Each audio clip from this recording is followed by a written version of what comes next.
Hey guys, this is Vladimir. This is a follow-up video series for Mastering Pot Limit Omaha.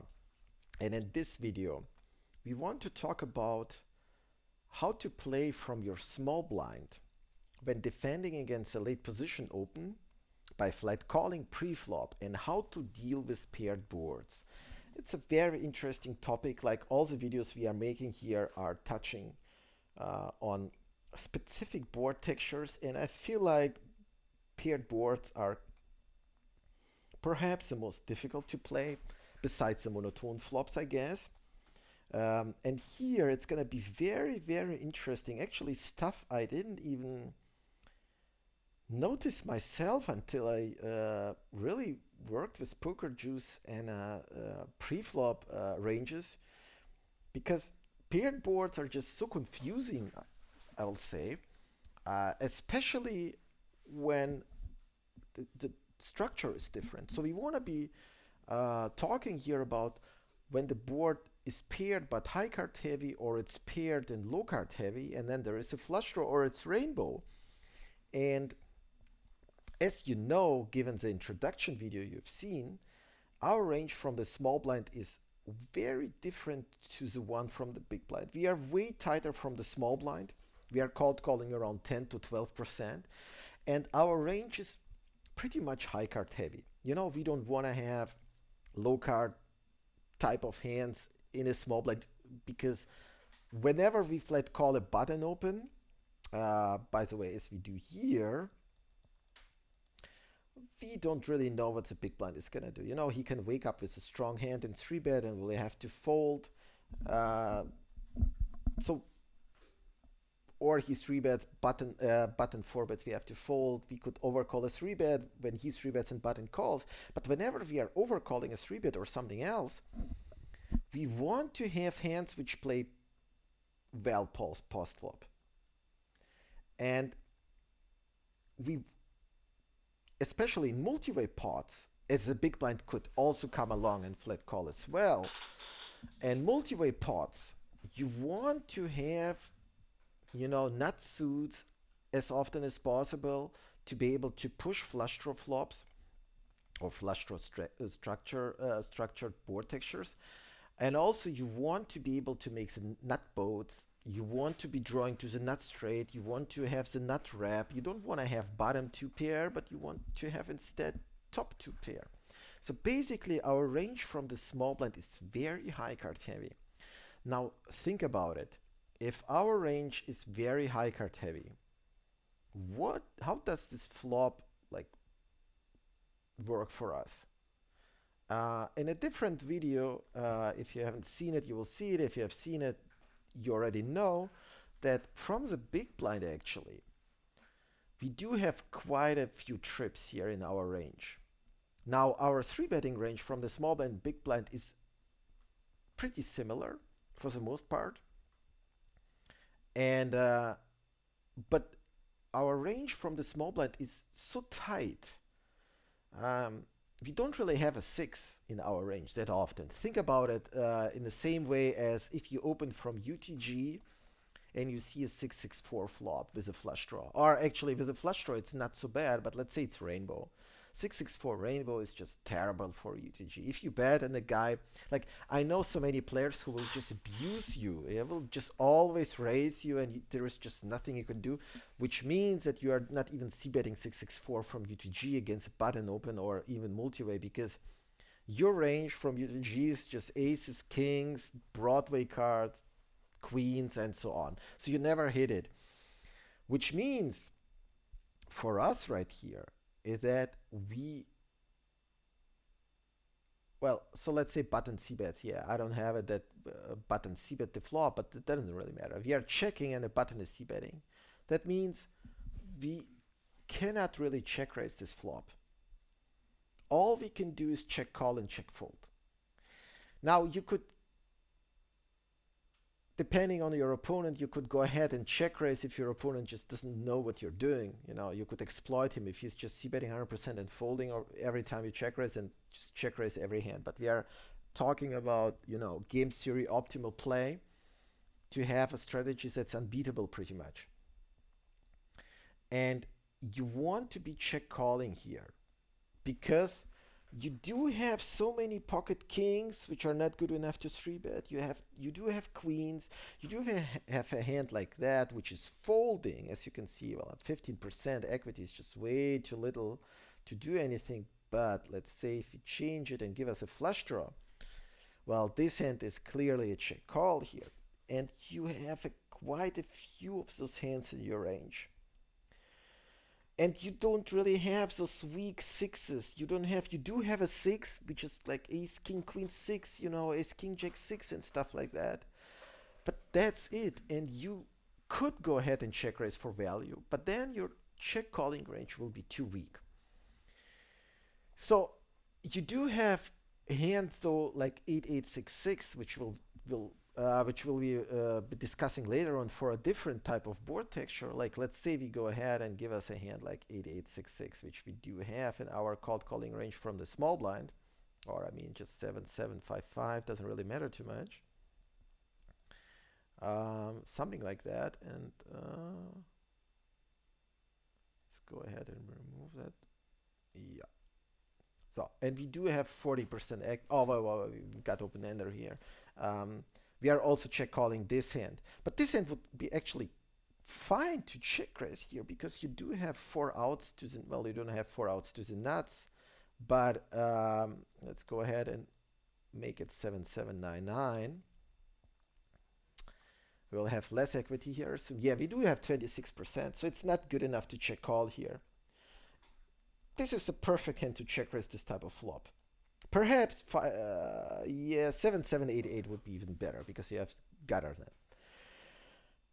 But you can't, basically you're just folding those hands here. Unless you have a specific read on your opponent and he bets, well, actually, no, you could go ahead, depending on his bet size. If he bets too small, you can still call those hands and fold on a turn. Yeah, you can call those hands. Actually, yeah, basically, it doesn't really matter what you do here with those type of hands because they're such a small part of your range. I mean, double pairs, it just is such a small part of your small blind range, so it doesn't really matter too much what you do here. But you have to go ahead and look at the bet pot and the bet sizing. So if people are betting too small, you can call, and then you can look for specifically if you happen to have a backdoor flush draw. It should be more of a call. Let's see. It's going to be, well, it doesn't really change. Yeah, it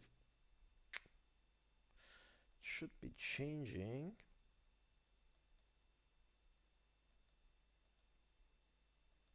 All right, now it's working. Let's see, we had 26%. Yeah, so we had 29. So I would actually recommend calling hands like that because just the playability is better, or something like 7788. And obviously we are not folding Jack, Jack, 10, 10 and stuff like that. Because the higher the pair you have, the better it is. And also you are not folding, especially hands like Ace, Queen, Jack, Jack and stuff like that. So the point I'm trying to make here that you can't have a balanced check raising range here. Just because, well, you can have a balanced check raising range, sorry, but you can't have a, if you are making, building a check raising range, then your check calling range will suffer. So you are pretty much just check calling on those type of flop textures, which are low card heavy, because you don't have enough low cards in your small blind called calling range. Um, different way to think about it is, if you got 3 bet on a button from the small blind, and you see a flop such like 664, in the small blind it c bets into you, and as a 3 better you can I mean, against weaker players you can raise every time because people just don't have trips as a 3 better often enough.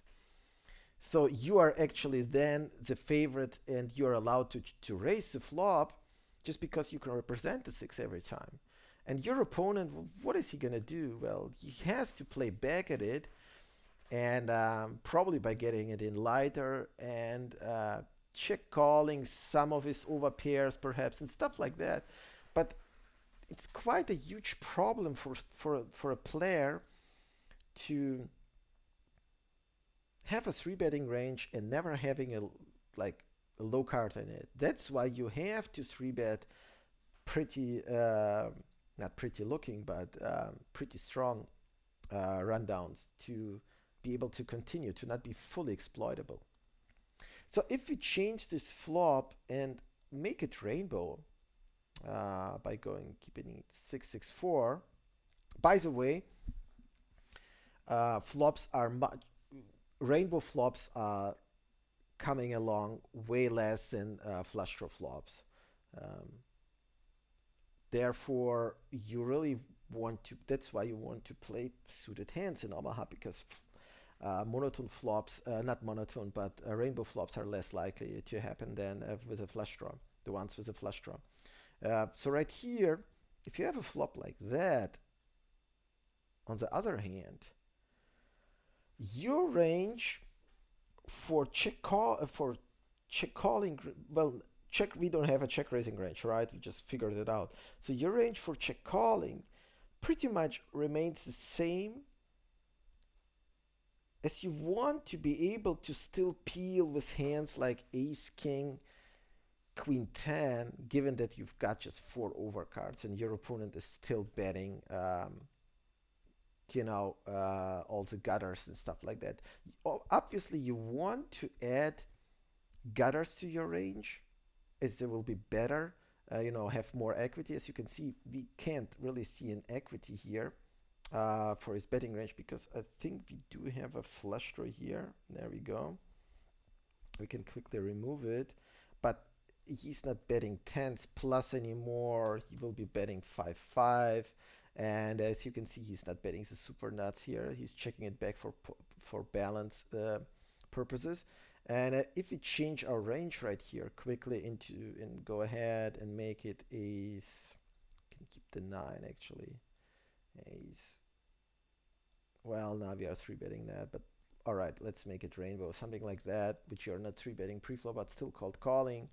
Well, actually, you have 18% here. So yeah, you want to be folding that. You want to have something like um, ace, king, queen, something like that. You should have like 21% equity or something. Yeah, there you go. So even this is sort of already kind of weakish. If you have something like that, your equity increases and you're clearly check calling it. But that all depends how often an opponent is c-betting paired boards. The more he's c-betting and the more he's unbalanced, the more you want to peel. And I wouldn't check raise those flop tashers against strong opponents because they will figure out. I mean, think about it. How crazy that is that your range from the small blind because it's so tight. You just don't have such 6-4 type of hands. And every time if you are playing against an opponent and you're a button player and your opponent check raises you from the small blind, you can go ahead and check how often, well, depending if you're using a HATE software to check how often someone is check raising. But even if you don't, you can take notes and see what he does. If you see someone check raising a 6 here, then you will clearly realize that every time you just check calls the flop, he just doesn't have anything. You can triple barrel someone every time then. So not too much difference between the check calling range, whether it's a flush draw or without a flush draw. Obviously, if there is a flush draw, you want to include all the flush draw hands you have. You're check calling with any flush because all your flush draws will be usually queen high, king high. You won't have like a 7 high flush draw in your range uh, almost ever. Now, if you take a look at high card heavy board textures, let's see if I can find it. There it is. And we see the flop again, nothing too crazy here. On this type of flop though, we can check raise way more. As talked about it, we do have so many kings. We don't have aces king and stuff like that. We don't have the super premiums, but we have a hand like that. Well, yeah, we do have that hand in our calling range, even though it's a very premium hand. The reason for cold calling it is you want to be able, first of all, to like overcall a three bet and play post flop against a big blind as well, and you don't want to be three betting those hands, because if you're three betting those hands, then I mean, what kind of hands are you calling in a small blind? Then you're forced to kind of call. Well, you could just go ahead and three bet every hand and never call from the small blind, but that's not gonna be GTO, because you will be three betting just too much. You will end up three betting something like 20%, which will be too much unless your opponent is not adjusting correctly. So right here on King King 4 with a flush draw, you're building a check raising range the same way as we talked about it in other videos. Kings with weak kickers are check calling it. So something like with a side card, something like if you change the ace and go ahead and make it. Here we need to be careful because we are in a small blind and we called pre-flop. So something like this, which we are also calling pre-flop from the small blind, is check calling the flop. You know, you've got king queen. It is all already very strong hand. You could, it is plus EV to check raise it as well, but it's more plus EV to check call. Well, it's not more.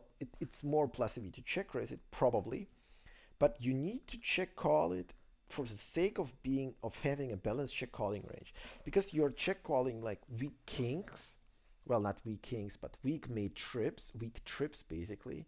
And the reason that you also want to check call something like, you know, jack jack with a backdoor flush draw probably, so something like ace. That's kind of difficult. Let's see. Yeah, something like that. Here we go. You're also clearly check calling a hand like that. Um, and you don't want to be exploitable. You're check calling this hand, especially because you have a backdoor flush draw. As said, you always prefer to have a backdoor flush draw, as because if you change it to a hand like that, which we would be three betting pre-flop, but it doesn't matter too much, but our equity drops a little bit. So because you want to be able to check call pocket pairs, even something like that, you're check calling here. Clearly, you're doing fine. Oh, well, you have a flush draw. Yeah, yeah, obviously, we are check calling that. But even without a flush draw, you want to be check calling it. And just because you don't want to get barreled off your hand too often, you want to include King X type of hands. And here you want to, of course, make sure you're not going too much down within your pocket pair range. Something like this becomes tricky, and I would fold that hand. Yeah, it's just not enough equity. You could check raise this hand actually if you do have it, but remember you're in a small blind. You won't really have too many weak pairs in your small blind range.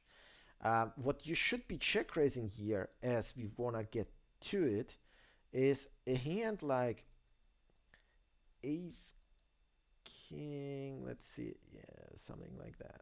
Now, well, we've got nut suit now, so we are three betting that head. But you get the idea that you want to be check raising hands with a nut kicker. So ace king XX you want to check raise, and this is a pretty easy way to remember what you want to be check raising, because if you it's, you know, we are playing pot limit Omaha. It's not hold'em where you've got just two cards and you can pretty much just have a chart of the cards you want to be check raising with. It pretty easy. In Omaha, it's kind of more difficult to realize why am I check raising trips here and not there, is by looking at your side cards. It's really important to think about. It's even crucial thinking when you have a flush draw. Backdoor flush draw is even very important. Backdoor flush draw, backdoor straight draws, and so on. If you look at this, we've got 77% equity, but if we go ahead and make it, let's go and make it like this, even though we are three betting it, but our equity should increase. Oh, it actually dropped a little bit, huh? Look at this. I think Poker Juice is just having trouble calculating it correctly. You will find out that if you're using Poker Juice, and depending what type of computers that you get, actually different equities whenever, even though you're running the same simulation basically. But here, this hand becomes better to check calls than the hand before, just because your backdoor equity, you are less likely to lose a hand against a runner. But it doesn't matter here. You want to be check raising ace king XX type of hands, and then as a bluff, you want to check raise hands such as two pairs, double pairs. We talked about it. They are a very small part of your range. In a small blind, something like 7-7-6-6, which you are not three betting pre-flop, especially if it's rainbow, um, hand like that. You want to check raise bluff just because it's no way it's good enough to check call. But on this type of flop, you can have a check raising range because you're allowed to do so as your range pre-flop hits it this type of flop pretty well. So given that you can build a check raising range, of course you want to have bluffs in it, semi bluffs, for the sake of being balanced, and those bluffs won't, you will be losing too much money if you're folding it every time on a flop. But you can make those hands being profitable by check raising it. And here, obviously, you want to look for, let's see, we've got 25%. Now we will have more equity here. So this hand is also fine to check raise. It's a weak flush draw with a pocket pair. You want to check raise it and tick it down right away. And if you get called, then you can check if the flush comes in and hopes that your opponent checks back a weak king and you get to showdown and win. Or if you make a boat on a turn, you can check again, or you can actually bet. Well, I would advocate checking because you are running into the nuts too often. Um, Basically, you want to check raise those hands and get him to fold something like pocket tens, which will be just bet folding here for the most part. If we change this board texture and make it rainbow, it's not rainbow now, right? Now it's rainbow. All right, and we've got king, king, four. What you want to look here for is you're not no longer check raising a hand like that. We will need to check the syntax here quickly, so we get to see the equities. And he doesn't have a flush draw anymore. Doesn't have that. Basically, he's just c-betting 5-5 plus, and he's not c-betting, four of a kind, and then some type of weak king type of hands. As you can see, we just have 15% equity. This hand is not good enough to check raise, even though you've got a backdoor straight draw, backdoor flush draw. But here, clearly, you want to have two pairs. If you've got two pairs, you're going to have 25% or something like that. Oh, just 20, all right. But still, 20 is good enough to check raise it here with a double pair. And because the reason for that is, even though like 20% is not really that great to check raise, to be honest, but the problem is you will have value check raises, so you need bluff check raises in your check raising range. And if you want to search for hands which is like, let's say, 25% equity, well, then what do we need to do here? Then we probably have to go for like, yeah, I mean, it becomes quite difficult. Basically, like as a bluff, I mean, queen, queen, jack, jack is no longer a bluff because queen, queen, jack, jack, we are just check calling and probably three betting pre-flop, unless it's, yeah, for the most part, three betting pre-flop. So, it's difficult to find a hand with 25% equity, perhaps something, well, we are three betting it. It's very, we are three betting that. So let's see if you go ahead and build something like that, probably. Yeah, so still, now it's 21. So, but the problem is that this hand it's not as great to check raise as a double pair because with a double pair, if you do hit it on a turn, you do beat the king, but so someone's bet calling range on a button against your check raise bluff, if he's got a king and he's bet calling, then this hand is just drawing dead pretty much. You know, you will need to run a runner um, or some backdoor. But if you've got a double pair and you hit a boat on a turn, you could still be dead, but then you can actually suck out on him on a turn right away. There is no way against trips that you can make a better hand on a turn. Or let's say someone has aces on a flop, or some type of hand like ace, king, queen. I mean, you're drawing dead pretty much. So given that you are check raising those type of hands on those type of flops, which are high card heavy and paired, you must include bluffs, and you want to think about, this is really really important. You want to be, how am I going to explain it?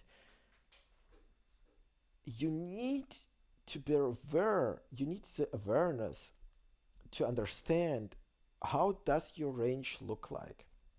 I actually realized that oftentimes you are sitting in a spot and then thinking about what am I gonna do, all right, and what can I do, and what type of hands I wanna do what, and you realize that you never have those hands. You know, basically like you called the four bet, and then the flop comes down ace king, and you're thinking about how am I gonna make a move here, but then you realize you can't ever make a move here because you just can't represent the nuts, or you can't represent a strong hand. So if you're sitting in a small blind, you need to remember that you never have low cards in your range, or well, rarely, not never, but not as often. And if you want to add bluffs, you really need to look for hands which can improve the most on a future street, but at the same time they must be in your range. So a clear example would be something like you open, I don't know, let's say, yeah, you open UTG and small blind or big blind three bet here, and the flop comes down something like 665, and your opponent c bets. You pretty much, if you're looking for like you're, and then you start searching for the best hand to bluff raise the flop.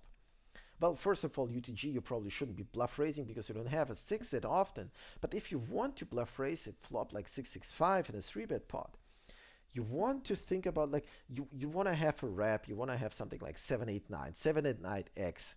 But then you realize those hands are probably not often enough in your range. So you start adding some a gutter with a pair and so on. So you, in this case, you want to check raise those double pairs. And actually the double pairs are such a small part of your range pre-flop that they don't come along as often, which makes it quite difficult already to check raise. So your check raise percentage on those type of flops will not be as high as it will be on a, very draw heavy type of flop. Because on the one hand, you don't really have to protect your hand too much here. On the other hand, you can't really represent as many bluffs and as many value hands right here as you can on, let's say, Jack 10 7 with a flush draw, because then you can have a wrap, you can have a flush draw, you can have a set, you can have a straight, you can have a gutter, and you can have two pairs, and so on. All right, guys, hope you enjoyed. Good luck at the tables.